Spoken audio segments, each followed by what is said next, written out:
everyone, welcome to Museum Mondays again. This month we have been focusing on fashion, starting with the Regency period and those very slender silhouettes with the high waist. Then we focused on the Victorian period, where we had those lovely layers and hoop skirts that gave us that really voluminous bottom, creating that bell shape. And then we went into the bustle period, where the volume goes into the back of the skirt. And today we're going to focus on later period, which is Edwardian.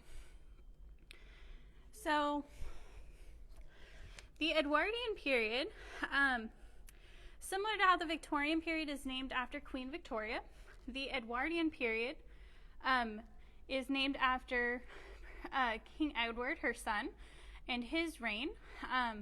This about dates from the 1900s. 1901 is exactly when Queen Victoria died.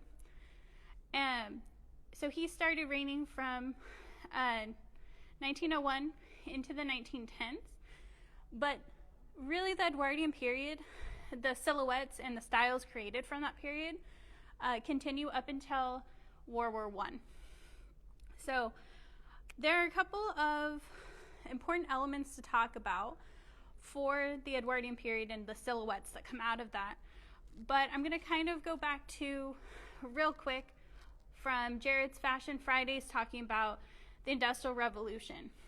The Industrial Revolution makes it much easier for ready-made clothing that the masses can purchase, as well as department stores become an easier way for people to access clothing. And it makes everything much more readily available than ever before. So the fashions expand to more people being able to partake in it, compared to mainly the wealthy who had, tailors who could make their outfits, or knowing someone who was skilled at that. So some of the important trends of this fashion period, they really focus on a lot of opulence and extravagance compared to earlier periods. And this includes like extensive ruffles and lace to have on the collars and on the hems of the skirts, extra beading and different elements like that. One of the biggest things that changes from earlier periods is the silhouette. So the Victorian period, you kind of remember, is that hourglass shape, tightened at the waist and pushed out at the bottom, making that bell shape. Well, now we're going into the S curve. So let me show you some images real quick so you can kind of get an idea. So we have this one, and this is showing some different silhouettes from the time. One thing that you'll notice is that the skirts and the shape in general is very slender, with some of the volume being out at the bottom of the skirt, giving it kind of a tulip shape almost. And you notice it changes a little bit. This is showing like each year in the 1900s, but it generally stays the same, where it's kind of a straight, slender silhouette. But the S shape, which can be shown in this lovely advertisement, the old shape and the new shape. Biggest element of this is that the top part is kind of pushed out and the hips are pushed back, and it's very tight or cinched at the waist and creates an S shape. And that's what you're looking at. Now this is further enhanced by the top here being bloused out and fluffed a little bit to make it more exaggerated, and also adding some kind of a pillow similar to our bustle for the back of the hips as well, to help make this shape even more expanded. This shape is mainly created with the corset though. It's a little different than our earlier corsets, which kind of ended at the top of the hips. This now goes into the hips, very similar to, I would say, like a modern day kind of girdle almost. And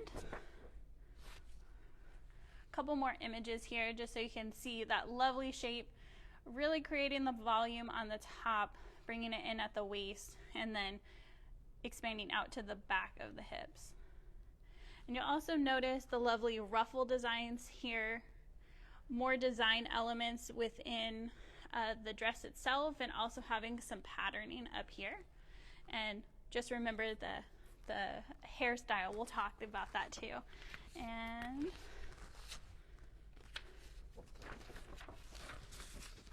I have one more image here so you can kind of see lovely ladies with their very fun designs of the dress and their big hats. So that was the general shape that was created, and at this time the two-piece ensembles like a blouse and a skirt were very popular, as well as the tailored suits, which I kind of mentioned at the end of my presentation last week about late Victorian. Is really tailored suits became really popular at this time. And as promised, here's an image of Rose from Titanic. You guys probably remember this outfit, and it was an actual popular design from that period, a very structured looking suit. It also includes a tie with it as well. So the skirts were very tight and flared down, and then that is where the ruffles were shown, as I showed you in that last picture. Another really important element of this period is the hats. I mean, they really expand from the earlier smaller hats and the bonnets that we had with the Victorian period, and then into the bustle period with the small fascinators on the head. They really expanded.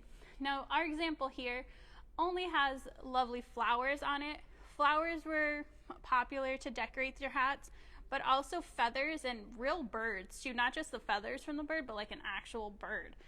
And this high demand for feathers at this time and birds to put on hats actually eventually led to the demise of some species of bird, and caused for a call for helping regulate that industry.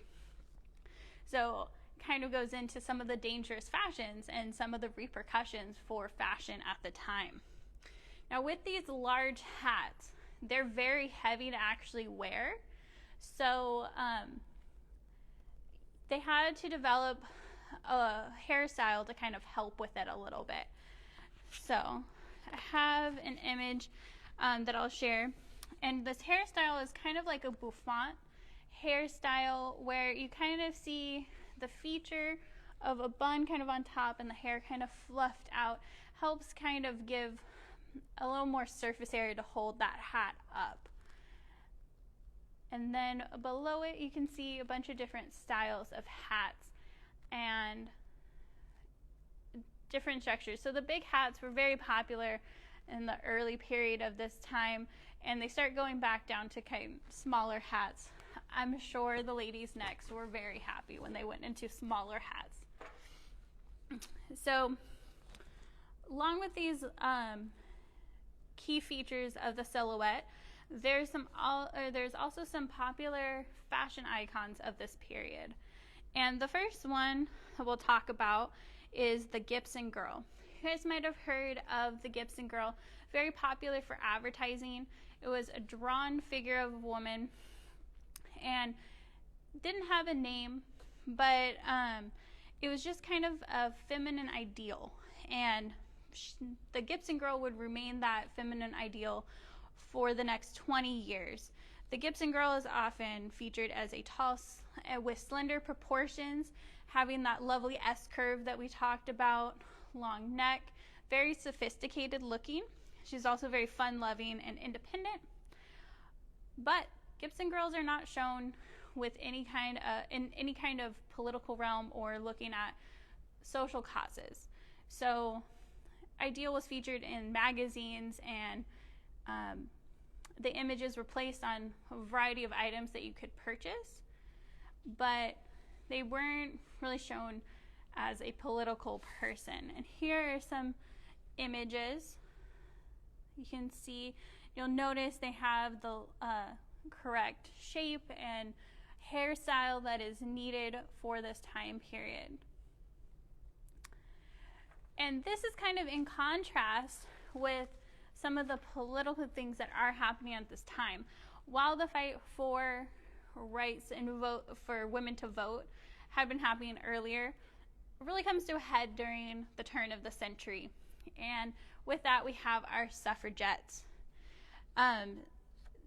They continue to work for the right for women to vote, which would eventually come in the 1920s. And suffragettes really worked on wearing items of clothing that were somewhat fashionable for the day. They wanted to look presentable when they were out in public, but they didn't have like the trains and the very long skirts. And some of the important elements with their clothing is the colors that they wore. They wore purple, white, and green if you were in England, and yellow if you were here in the US. And their main outfit that they would wear at different rallies and events is solid white. And if they couldn't afford a solid white outfit, they always wore some portion of white. And that's what you would see a lot of times. And here's an image. Them in their suffragette white, as it was known. And this is a great tie-in for talking in March, which is Women's History Month, talking about suffragettes and how they used what they were wearing as a way to show what they were affiliated with.